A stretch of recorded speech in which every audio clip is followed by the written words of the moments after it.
All right, so we're recording. I'm about to play back a screen recording I just did of some Photoshop work. Photoshop, how to Photoshop 101. Deleting a background with a little bit on stitching together panoramics or panoramas from manually shot photos.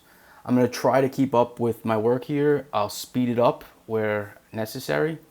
And I'll try to narrate what I did this way. Anyone out there who's looking to learn this kind of stuff, how to delete a background from a Photoshop photo, or from a photo rather in Photoshop, or how to stitch together some panoramics, whether it's, let's just go with what it is. Bird's eye view, vertical, drone shots for the purpose of surveying land. Those are the two things. What you're looking at is obviously the drone shots. The delete background is coming up. All right, here we go. All right, so I was opening up my program. All right, started over here. I was going to get my the image where I just downloaded and saved it to. I saved it into this folder here. My daughter, there she is, the baby. All right, it's there. Opening it with Photoshop. All right, duplicate the background, always step one. I think I'm pausing here. Yep, I'm pausing. I don't know what I'm thinking here, but I am going to end up doing the drone shots first. So I forgot what I was thinking here. What was going on? Oh, there we go. All right, so I said, yeah, fuck it, let me do it this way. By the way, I'm going to be cursing, so not PG. All right, so this is an after, right? This is already done, but it still needed some painting to be done. You'll see coming up.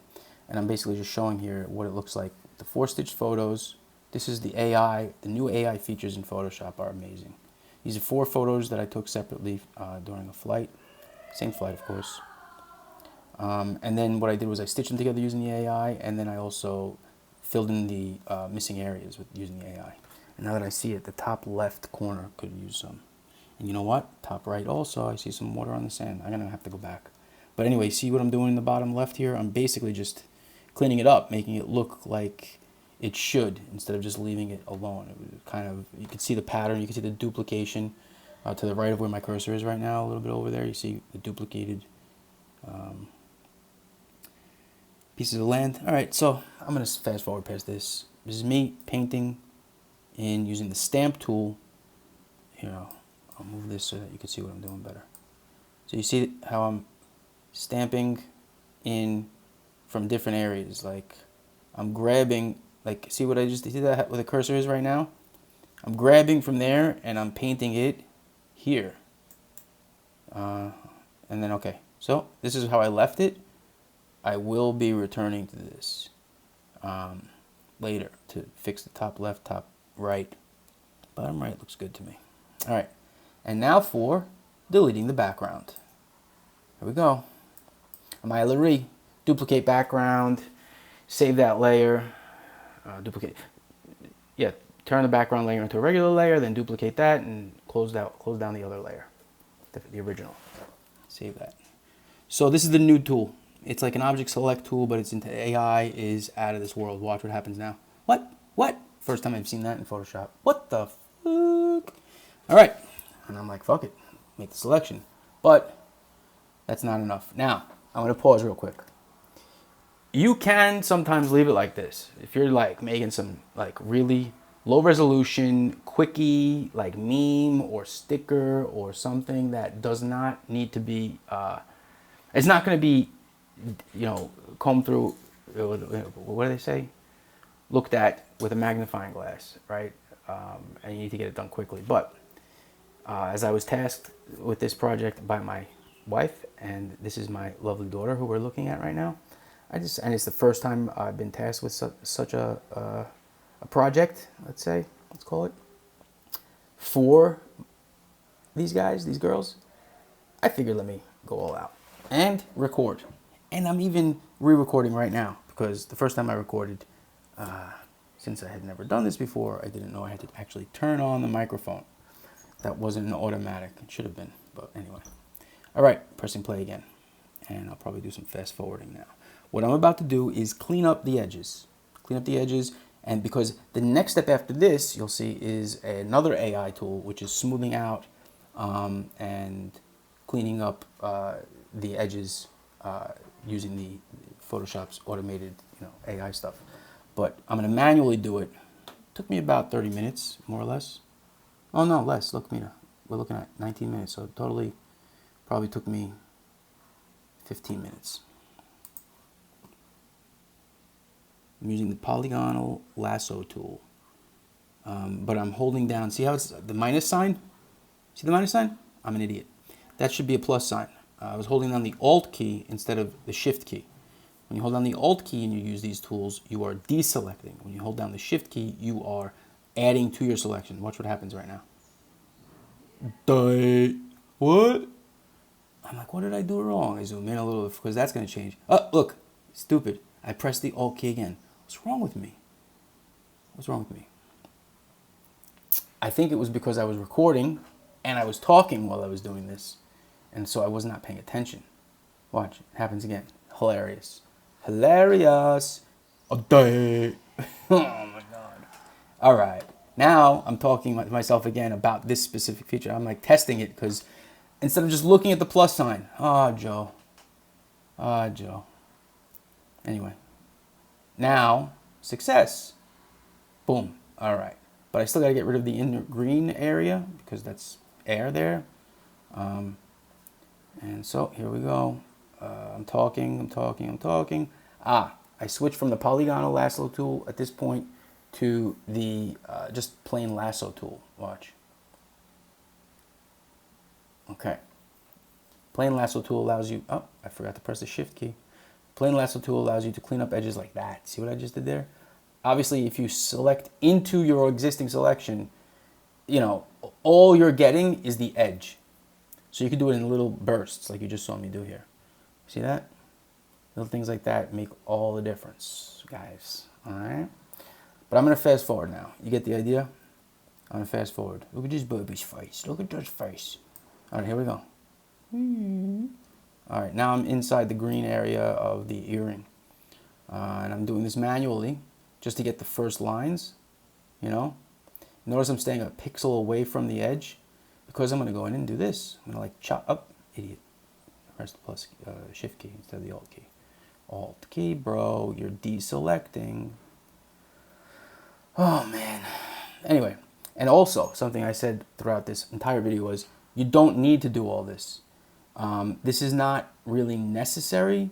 This is if you're a perfectionist or if you're using this for some kind of printout that you're going to be blowing up and putting somewhere. If it's for a commercial project that you're going to be paying for the advertising. Or if it's for a very high paying client, of course you do this kind of stuff.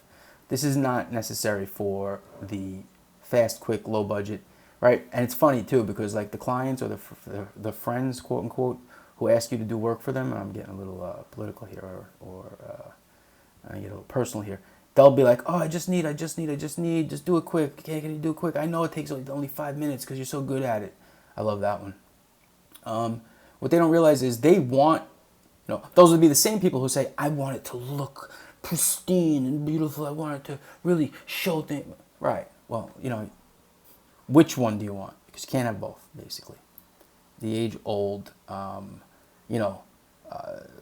work, cost, time, scope, cost triangle. If you want it to take less time and cost a little, it's going to be a lot of work. If you want it to, I don't know what I'm saying right now. I got lost in my own thought. Is it time, work, scope? No, it's time, scope, cost. Right, so if you want it to be cheap and fast, it's not going to be good. Okay. Yeah. It's the quality. If you want it to be cheap and fast, it's not going to be good. If you want it to be good and fast, it's not going to be cheap. And if you want it to be good and cheap, it's not going to be fast. Remember that. But yeah, those would be the same clients who say, I want it to look good, etc., etc. But I guess, then there's the ones who say, oh, it costs more? Then don't worry about it. Cut off the earring. I don't care if you see the green through. No one's going to see that. And you may be right, but the professional and the big brands don't do that. It's the small brands that oftentimes end up out of business by the big brands who do that. Did you ever hear of the small brands that don't get put out of business by the big brands? Those guys, check their work out. Guarantee you they didn't cut off the earring. All right, I'm done with my speech. As you can see, I've cleaned up the edges.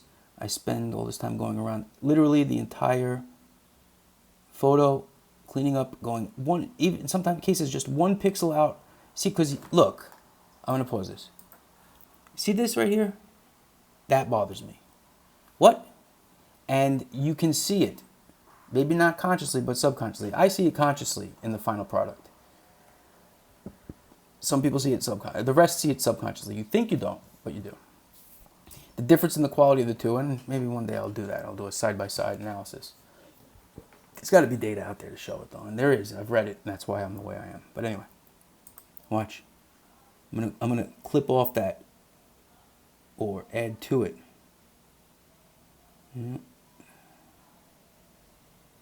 Yeah, I'm trying to get a little bit of the shadow in. Just a little bit. Just a little bit of shadow.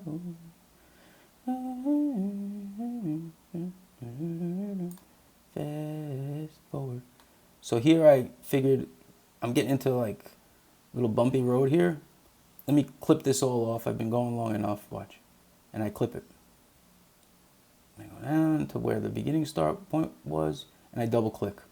And now I've just selected all that edge area that I was just outlining. Over here, clean it up a little bit, clean up around the head, and really it was the skin area. Okay, now, really I spent most of my time on the skin area. So, cleaning it up, okay, because that's where you're gonna see it. The contrast is strong there. Very light skin my little baby's got. Gotta get her in the sun. Delivery guy the other day said, oye, ese niño no le gusta el sol? This kid doesn't like the sun? All right, I am now going to smooth it out. Modify, smooth, 1 pixel, nothing crazy. Can't see, I cropped it off. I think this was it. I think Amber walked in at this. Oh, no. I'm still going here. Amber walked in just at this point. She got to see me click that button just there. Oh, no, I'm lying. She wasn't here yet. I filled it with yellow. I gave her a contrasted background. I was going to go with turquoise first, and then I changed my mind. I said yellow is, for me at this point, better to contrast with the red. Fill it up, move it to the back. Bingo. Amber walked in at that point. I think she saw it. She's going, Daddy, don't lie to me. She had Almaia in her arms. And really, I was done at this point, but Amber was still here, and I said, you know what? Let me go a little bit further. Duplicate the layer. And she's like, no edits. And I'm like, I'm just going to clean it up. Look, screen it, bring it down to like 30%. Very little, very subtle. I'm just trying to make it look like the lights were on, right? Because you could see like the shading under her face and on her arm. It's really dark in the original photo because it was shot in a living room with no real lighting on a cell phone, possibly with a flash, definitely with a flash. So that means that the shadows are even more exaggerated. And so I duplicate again because I wanted to get like her eyeballs. I wanted to see like some of the color of her eye because they were looking awfully black, although, you know, that's a good look too sometimes. So right now, as I'm going through these layers, these layer filters, I guess you call them, or whatever, transparencies, I'm looking for more, just at the eyes. I'm not looking at the rest, right? And I'm looking at the one that brings out some of the detail of the eye more, where the color of the eye kind of meets the pupil of the eye. I like to be able to see that. I also like to be able to see any reflections of lights in the eyeballs, of course, especially with kids. But really with anybody nowadays. That's why they use those light rings when they're doing selfie videos. It's basically so you get that ring, the reflection of the ring in your eye on camera. And so what I'm doing here is trying to basically mask the eyes after I had smoothed them out and increased increased their size by like 1 pixel just to get a little bit more. And boom, that's a little obviously too light. So I dropped the opacity down, and now see the difference. Just so subtle. So subtle, but for me, it's, especially in the one on the left side, her right eye, you see the pupil, but it's so subtle. Did I mention it's subtle? You get a little bit of the color of her skin in the eyelid right above that area that normally would have been cast in a shadow. Might be too much, actually. I could have brought it down to like maybe 10% or 9% instead of 12%. That would have been cool. Or even deleted that area. But you know what? No, this looks pretty good. And so there you have it, folks. The yellow is just there as a, sort of a reference. We end up deleting that layer and then exporting this as a transparent PNG. But also, by the way, notice how I cut off the edges there?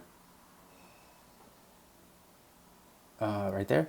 I trimmed the transparent pixels. So basically, the image on the phone, which is where it's going to end up on Ambar's phone, is only the size of the photo.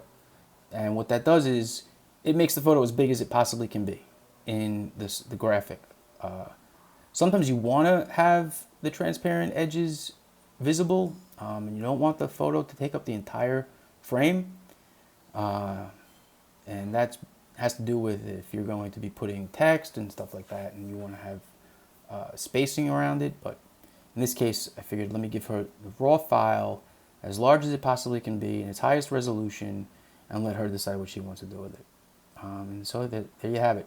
And then the final step, and this is another part of like branding and marketing 101, behind the scenes stuff that clients and people outside our industry have no fucking clue about. The naming and placement of your file. You don't know. Even people in my industry, I see their computers and their hard drives. They've got folders, but inside the folders, it's a mess. It's just a smorgasbord of file types and dates and uses. So you're gonna see what I'm about to do right here, and I'm on autopilot at this point. I don't even know what I'm doing. I'm renaming this file so that I will never ever have a problem, A, finding it, and B, if I upload it to the internet, it does everything it possibly can for me with regards to SEO. And so, watch me go. I kept the size. It was the original size. I saved it. And first I find where I'm saving it. And I already have that folder there. Almaia Pretty Girl. Look at this number. Look at this name. Watch how I name this. Almaia Pretty Girl, or Pretty Baby. Always thinking SEO. Pretty Latina, baby. And, between her outfit and the fact that she is Latina, in fact, she's more Latina than anything else. That's a pretty accurate title. All right, and at this point now, Ambar is behind me, and I'm airdropping to her. See that? Ambarcita's iPhone. And there's you. No, come back. I want to. All right. Almaia Pretty Girling to her mommy. And that's it. But, all right, let's end it on a high note. Bingo. There she is. This kid. We love her. All right. Thanks for watching, guys. Stay tuned for what's to come next. And, like, subscribe, all that other stuff. Alrighty. Sayonara. Peace out. Thanks for stopping by.